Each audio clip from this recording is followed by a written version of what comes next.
అయ్యో, ఇప్పుడు ఎలా ఉందన్నా? పర్వాలేదా? ఏం పర్వాలేదమ్మా. అతుక్కోవడానికి ఇంకా 10-15 రోజులు పడుతుందంట.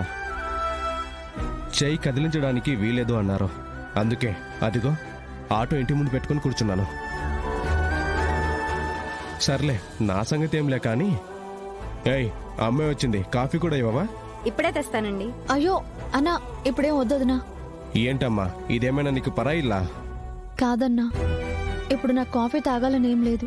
ఏమ్మా, ఎప్పుడు రామ్మా అన్నా కూడా ఇంటి వరకు వచ్చేదానివే కాదు, ఇల్లు వెతుక్కుంటూ వచ్చావంటే ఏదో ఒక కారణం ఉండే ఉంటుంది.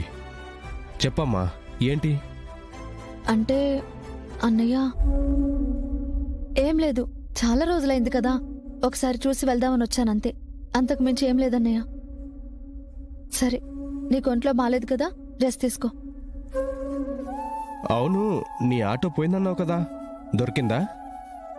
లేదన్నయ్య, పోలీసు వాళ్ళు వెతుకుతున్నారు.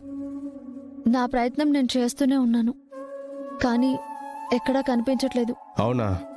మరి ఇంట్లో ఏమైనా ఇబ్బందిగా ఉందా? డబ్బులు ఏమైనా కావాలా? అయ్యో, అదేం లేదన్నా. మరి దేనికొచ్చావో చెప్పమ్మా. ఈ పరిస్థితుల్లో మిమ్మల్ని ఎలా అడగాలో తెలియట్లేదు. నిజానికి నేను మిమ్మల్ని ఒక సాయం అడుగుదామనే వచ్చాను.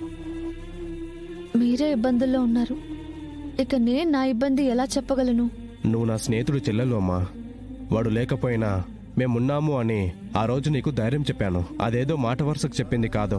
నీకు ఏ కష్టం వచ్చినా మేముంటామమ్మా.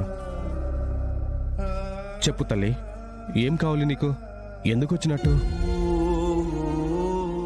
ఏం లేదన్నా, ఆటో పోయింది, ఏదన్నా పని చేసుకుందామంటే ఎవరిని అడగాలో తెలియడం లేదు.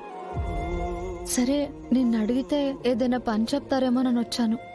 ఇప్పుడు నువ్వున్న పరిస్థితుల్లో చెప్పలేవు కదా, వదిలే అన్నా, నేనే ఏదో ఒకటి చేస్తాను. అయ్యో, పని కోసం వచ్చావా? నేను నీకు చెప్పగలిగే పని ఏముంటుందమ్మా? నువ్వన్నట్టు బయట తిరుగుతూ ఉంటే ఎవరినో ఒకరిని అడిగి ఏదో ఒక పని చూసేవాణ్ణి. కానీ ఈ స్థితిలో ఎవరిని ఏమీ అడగలేను, బయటికి కూడా వెళ్ళలేనమ్మా.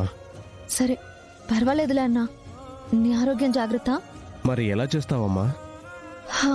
ఏదో ఒక దారి దేవుడు చూపించకుండా ఉండడు కదన్నా.